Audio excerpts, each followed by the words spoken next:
Kaugnay sa investigasyon sa mga umano'y maanumalyang flood control projects, mapanayan po natin si Department of Public Works and Highway Secretary Vince Dizon. Secretary Dizon, magandang umaga po. Igan, good morning po. Good morning po. Kahapon, naghain ulit kayo ng mga reklamo sa Ombudsman ukol sa umano'y maanumalyang mga flood control projects sa La Union at Davao Occidental. Gaano po kaya kakampante ang tibay ng mga ebidensyang hawak ninyo? Matibay po, Igan, no?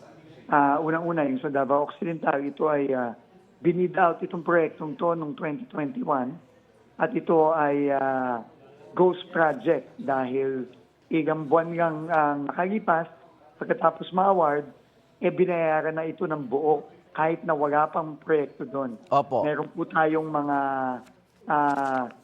affidavit mismo doon sa mga residente doon na sinasabi na walang proyekto doon at in fact, ang proyekto doon nagsimula lang i-construct ngayong 2025. Opo. So, klarong-klaro yung ebidensyang. Dito naman sa La Union, klaro binayaran ng buo kahit na hindi pa tapas at sobrang substandard po nung proyekto. Kaya kampante po tayo sa ebidensya laban dito sa mga kinasuhan natin kahapon.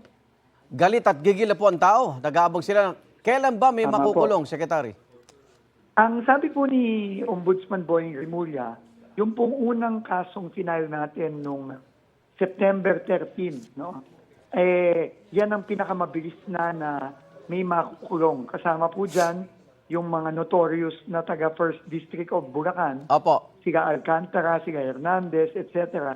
At kasama din po sila Sara Diskaya. Opo. So yan po, tingin ko, baka linggo na lang ho ang binibigang dyan dahil pagkaupo po ni Ombudsman Boying Rimulya, sinimula na niya yan ang proseso dyan. Kaya tingin ko po, konti na lang po. Sunod-sunod na po ito, Igan. Hindi na aabot ng bagong taon. Hindi po. Tingin ko hindi. So Hindi na habol po dyan. Kaya sila sa tuloy-tuloy undas. lang tayo.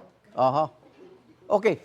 Tungkol naman po Tingin sa ko sunog. Pasko na ho sila sa Pasko, sa kulungan na sila magpapasko niyan. Okay. Sa kulungan na sila magpapasko. Tungkol naman po sa sunog dito sa gusali ng DPWH sa Quezon City. Nakakatiyak ko ba ang publiko? Ito'y hindi nasunog yung mga dokumento, ebidensya ng DPWH sa mga sangkot sa flood control projects. Unang-una po, yung Bureau of Research Standards. No? Ito yung nagre-research at nag-aaral ng mga iba't ibang mga teknolohiya at mga standards ng mga infrastructure natin. Nagkaroon na ho tayo ng unang-una ng inventaryo ng mga dokumentong naapektuhan ng sunog. At unang-una, lahat po ng dokumento ay naka-backup, no, sa central office at chinek na ho natin isa-isa yung mga dokumento. Wala po doon na related dito sa mga ongoing investigation natin. Opo. So, kampante po ang ating mga kababayan, kampante din po tayo na wala pong related sa investigation na tinamaan dito sa sunog. Opo. Salamat po. Samantala, backlog sa silid, aralan. Ano na ba balak ninyo, Secretary? Magkakaroon po tayo ng catch-up plan, no? Dahil nga tama naman si Secretary Sani Angara, mukhang ngayong taong ito medyo nawili ata sa pagpapagawa ng mga flood control at nakalimutan yung pinaka-importanting mga silid aralan natin. So magka-catch up plan tayo dito. Nag-usap na po tayo ng DepEd at meron na po tayong plano, pero ako naniniwala na hindi kaya ng DPWH, at least for this year, no? Opo. Gawin lahat ng mga silid-aralan. Kaya dapat talaga makipag-partner na tayo sa mga LGU para tutulong sila sa ating gumawa at bilisan ng paggawa at maayos ang paggagawa. Opo.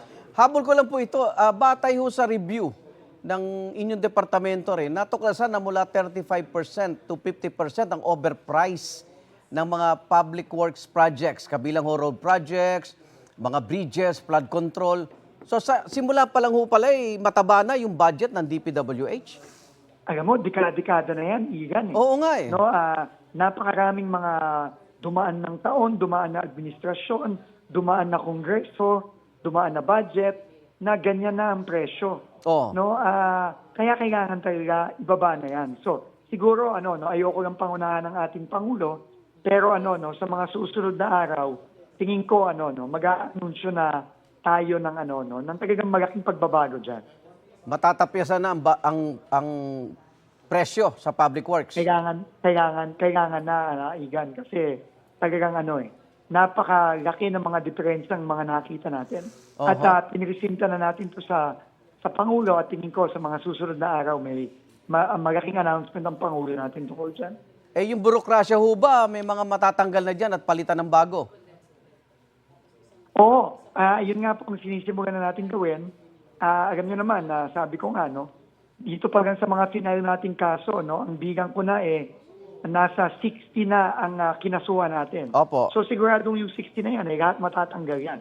At nag-uumpisa pa lang tayo, Igan, Opo. So marami talaga, kailangan cleansing nga, sabi ng Pangulo natin, cleansing top to bottom ang kailangan natin gawin dyan. At yun ang gagawin natin. At kailangan talaga new blood na ang ilagay natin dito para naman mabago na itong departamentong ito.